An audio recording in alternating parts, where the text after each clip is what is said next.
The year 2025 brought a familiar chill to global trade winds. Former President Donald Trump, ever the provocateur, was back in the headlines. He announced a new formidable threat. This time his sights were firmly set on Apple, the world's tech behemoth. Trump declared his intention to impose a staggering 25% tariff. This levy would target Apple's flagship products, particularly iPhones. The condition was clear: these goods were manufactured in China. They were then imported into the United States market. Trump's rhetoric was consistent with his past pronouncements. He aimed to compel American companies to reshore their manufacturing operations. Trump's rationale, publicly broadcast with characteristic fanfare, centered on American jobs. He argued that decades of globalization had hollowed out U.S. industry. By threatening tariffs, he sought to make overseas production less financially attractive. The ultimate goal was to see Made in the USA stamped on more Apple products. The announcement, made via a Truth Social post on a Friday morning, sent immediate ripples through the tech world and beyond. Apple's intricate supply chain, largely anchored in China, was its Achilles heel in this scenario. Trump's move threatened to unravel this carefully constructed system. The stakes could not have been higher for the Cupertino giant. The world watched to see if Apple could once again sidestep a trade war bullet. Tim Cook, Apple's chief executive, is renowned for his calm demeanor. He is a master of quiet diplomacy and strategic patience. Faced with Trump's renewed tariff offensive, Cook sought dialogue. He attempted to engage with Trump and his advisors. Cook had a track record of successfully reasoning with Trump. This time, however, the old playbook seemed less effective. The political winds had shifted considerably. Cook's early efforts met with limited success. The direct line to Trump's inner circle was now weaker. Diplomacy alone might not be enough. A new, more robust strategy was needed. The initial diplomatic dance was giving way to a multifaceted strategic response. A cornerstone of Tim Cook's revised strategy was an accelerated diversification of Apple's supply chain. For decades, China had been the undisputed workshop for Apple products. Its skilled labor, efficient infrastructure, and vast supplier networks were unmatched. However, the escalating trade tensions and geopolitical risks made this over-reliance a clear vulnerability. Apple had already begun tentative steps to diversify before 2025. Trump's tariff threat acted as a powerful catalyst. It dramatically sped up these efforts. India quickly emerged as a key beneficiary of this strategic shift.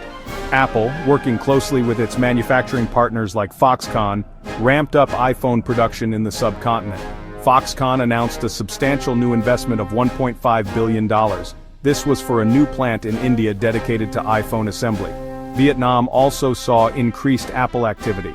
It became another crucial hub for producing AirPods, iPads, and MacBooks. This diversification was not merely about moving assembly lines.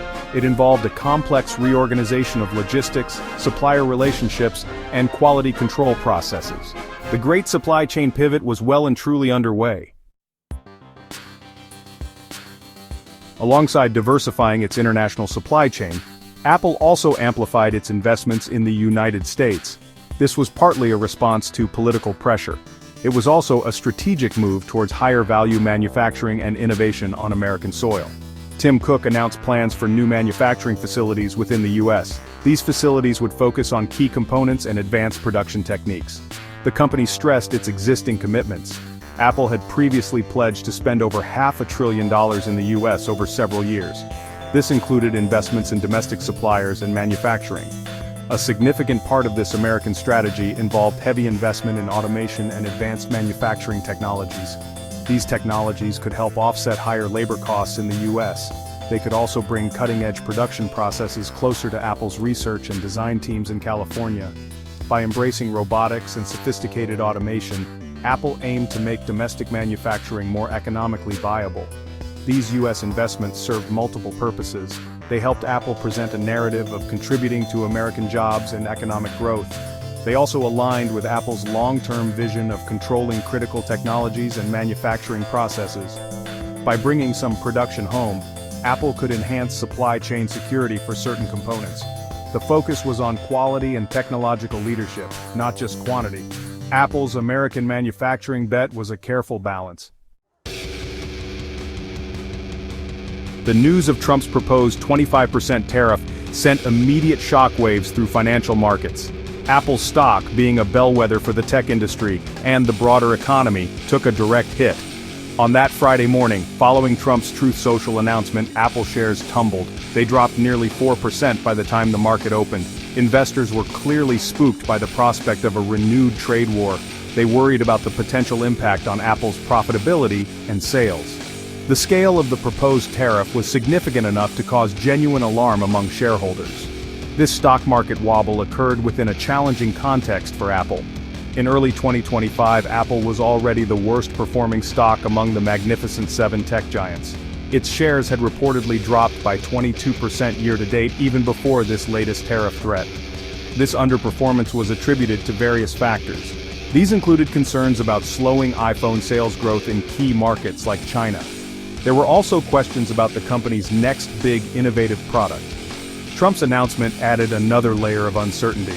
It compounded existing investor anxieties and put further pressure on Apple's valuation. The immediate reaction was one of concern, bordering on panic for some. Analysts scrambled to calculate the potential financial damage. The rollercoaster had begun. The prospect of a 25% tariff on Chinese-made Apple products raised a critical question: who would pay for it? If Apple absorbed the cost, its profit margins would take a hit. If passed to consumers, prices could soar. Analysts suggested a top-tier iPhone could reach £3,000. Such a price hike would be unprecedented. It could push the device out of reach for many customers. Competitors could benefit from lower-priced alternatives.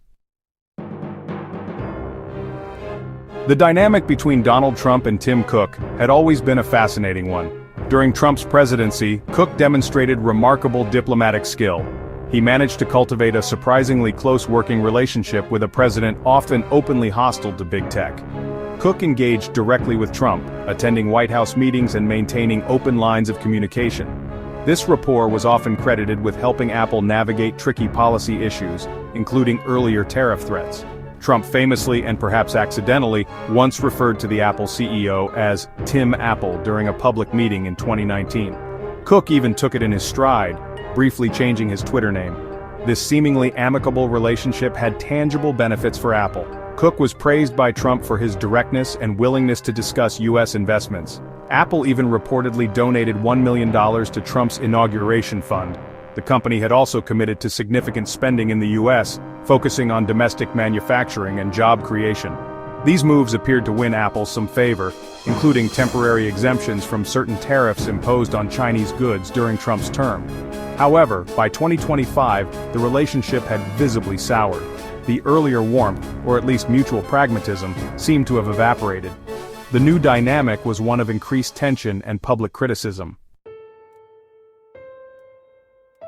Despite the initial jolt to Apple's stock price following Trump's tariff announcement, the market's longer-term reaction was more measured.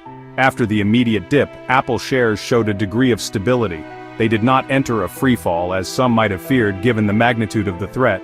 This relative calm reflected a growing investor confidence. It was confidence not just in Apple as a company, but specifically in Tim Cook's leadership. Investors seemed to believe in his ability to steer the tech giant through this new storm, much like he had weathered previous geopolitical and economic challenges. Analysts played a key role in shaping this perception. Many praised Cook's proactive and multifaceted response to the tariff threat. His strategy of accelerating supply chain diversification into India and Vietnam was seen as a prudent move. It was viewed as a necessary step to de-risk Apple's operations. Similarly, the continued investment in U.S. manufacturing, particularly in automation and advanced technologies, was interpreted positively. These actions demonstrated a long-term vision. They showed that Apple was not simply reacting defensively, but was actively reshaping its global footprint for future resilience and growth. The market seemed to appreciate that Cook was not panicking. Instead, he was executing a deliberate, long-term plan. Investors were betting on Cook's ability to play the long game and win. Donald Trump's 25% tariff threat on Apple products in 2025 served as a crucible. It tested the company's resilience and Tim Cook's leadership. Cook acted decisively, accelerating plans and demonstrating Apple's adaptability. This proactive stance was key. Investments in India and Vietnam and US-based automation showcased a company preparing for a new era. Cook's gambit paid off, demonstrating astute leadership in a turbulent world.